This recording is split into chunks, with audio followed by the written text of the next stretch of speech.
Hello दोस्तों, एक बार फिर से स्वागत है हमारे YouTube channel code with zero में। तो आज के वीडियो सीरीज से हम शुरुआत करने जा रहे हैं जावास्क्रिप्ट की। तो ये वीडियो सीरीज में हम देखने वाले हैं जावास्क्रिप्ट की इंट्रोडक्शन के बारे में। तो आपको जावास्क्रिप्ट सीखने से पहले हमें ये समझना पड़ेगा, वेब में दो तरह की स्क्रिप्टिंग लैंग्वेजेस होती है। जो उसमें से पहला रहता है वो क्लाइंट साइड स्क्रिप्टिंग रहता है, दूसरा जो रहता है सर्वर साइड स्क्रिप्टिंग। तो जैसे कि मैं आपको क्लाइंट साइड स्क्रिप्टिंग बताता हूँ। जो क्लाइंट साइड स्क्रिप्टिंग रहता है, अगर हम अपने ब्राउजर से किसी भी वेबसाइट को सर्च करते हैं, तो जैसे कि जो हमारा ब्राउजर रहता है वो पहला रिक्वेस्ट भेजता है हमारे सर्वर को, और सर्वर चेक करता है जो भी हम वेबसाइट सर्च करें उसमें कौन सा क्लाइंट साइड स्क्रिप्टिंग लगाएं। तो सर्वर रहता है वो हमारा सर्च करने के बाद तो हमारे ब्राउजर को वो सारे क्लाइंट साइड स्क्रिप्टिंग भेजता है। तो ब्राउजर वो हमारा लोड करता है, फिर वो हमें रन करके देता है। तो कौन सा क्लाइंट साइड स्क्रिप्टिंग लैंग्वेजेस होते हैं? बेसिकली मैंने दो बताया आपको, एक जावास्क्रिप्ट होता है, एक वीबी स्क्रिप्ट होता है। बेसिकली हम ज़्यादा करके जावास्क्रिप्ट को यूज़ करते हैं क्योंकि वर्ल्ड वाइड में सबसे ज़्यादा फेमस जावास्क्रिप्ट है। अब मैं आपको सर्वर साइड स्क्रिप्टिंग बताता हूँ। तो जो सर्वर साइड स्क्रिप्टिंग रहता है बेसिकली वो पूरा क्लाइंट साइड के अपोजिट में रहता है। अगर कोई भी हमारा विजिटर अगर हमें रिक्वेस्ट भेजते हैं सर्वर को, तो बेसिकली वो सर्वर में ही रन होता है और वो हमें रिटर्न में देता है HTML। तो कौन कौन से सर्वर साइड स्क्रिप्टिंग लैंग्वेजेस है? बेसिकली मैंने यहाँ 4 का एग्जांपल दिया, और भी सर्वर साइड स्क्रिप्टिंग लैंग्वेजेस होते हैं। तो पहला है JavaScript, PHP, Node.js and Python. चलो आओ देखते हैं हम जावास्क्रिप्ट को इतना ज़्यादा क्यों यूज़ करते हैं। आओ मैं आपको बताता हूँ जावास्क्रिप्ट का इंट्रोडक्शन।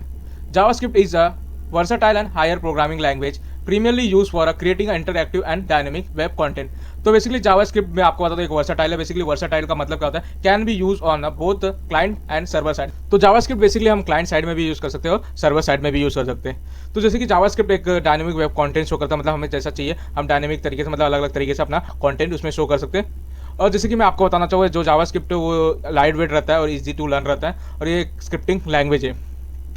और जो इसका कोड का स्पीड रहता है, जैसे कि हम कोई भी एक्सिक्यूट कोड करते हो quickly with in the browser, मतलब ये बहुत क्विकली कोड होता है, कोई से भी ब्राउजर पे आप यूज़ करके इसको देख सकते हैं। तो आओ हम आगे बढ़ते हैं। तो जैसे कि मैं आपको बताना चाहूँगा JavaScript is event based programming language है। तो बेसिकली इवेंट बेस्ड क्या होता है? अगर JavaScript response to use action like click, mouse over और कीबोर्ड इनपुट। तो बेसिकली अगर हम कोई भी क्लिक करते हैं अगर अपने स्क्रीन पे, तो कोई भी एनिमेशन या कोई भी इफेक्ट शुरू हो जाता है। या अगर हम कोई भी माउस का मूवमेंट करते हैं, तो अगर कोई भी एनिमेशन हमें शो कराना है तो हम माउस की मदद से भी कर सकते हैं। और कीबोर्ड इनपुट मतलब बेसिकली मैं आपको बताऊँ, कोई भी बटन हम क्लिक करते हैं, अगर हमने उस पर एनिमेशन सेट करके रखा है तो ऑटोमेटिकली वो एनिमेशन होने लगेगा।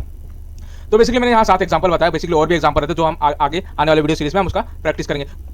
तो जैसे हमारा है click, double click, mouse over, mouse out, drag and drop, की प्रेस, लोड। तो आओ हम अपना नेक्स्ट देखते हैं। तो जैसे कि जो जावास्क्रिप्ट है, हम जावास्क्रिप्ट सीखने के बाद हम क्या क्या बना सकते हैं। तो जैसे कि हम ड्रॉप डाउन मेन्यू बना सकते हैं, एनिमेटेड स्लाइडर बना सकते हैं, ऑडियो प्लेयर बना सकते हैं, वीडियो प्लेयर बना सकते हैं और जूम इफेक्ट बना सकते हैं। बेसिकली मैंने 5 चीज़ बताया। बेसिकली और बहुत चीज़ हम जावास्क्रिप्ट सीखने के बाद बना सकते हैं।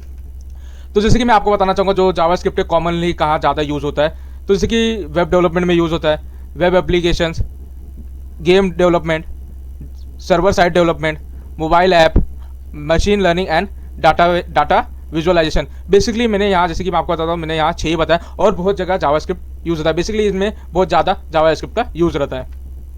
तो बेसिकली मेरे को सॉफ्टवेयर रिक्वायरमेंट क्या रहता है बेसिकली जावास्क्रिप्ट सीखने के लिए? तो बेसिकली मेरे को एक HTML एडिटर चाहिए रहता है और एक वेब ब्राउजर चाहिए रहता है। तो जैसे कि ये वीडियो सीरीज में जो मैं HTML एडिटर यूज़ करने वाला हूँ वो VS कोड है, और जो मैं ब्राउजर यूज़ करूँगा गूगल क्रोम यूज़ करूँगा इस वीडियो सीरीज में। तो हम नेक्स्ट वीडियो सीरीज से हम करने वाले जावास्क्रिप्ट का प्रैक्टिकल। तो अगर आपको कोई भी डाउट रहेगा जावास्क्रिप्ट के रिगार्डिंग में तो आप कमेंट बॉक्स में कमेंट कर सकते हैं। तो अगर आपको ये वीडियो सीरीज पसंद आएगा तो आप हमारे चैनल को लाइक, सब्सक्राइब और शेयर जरूर करें। डेली अपडेटेड आते रहते हैं जावास्क्रिप्ट के रिगार्डिंग में।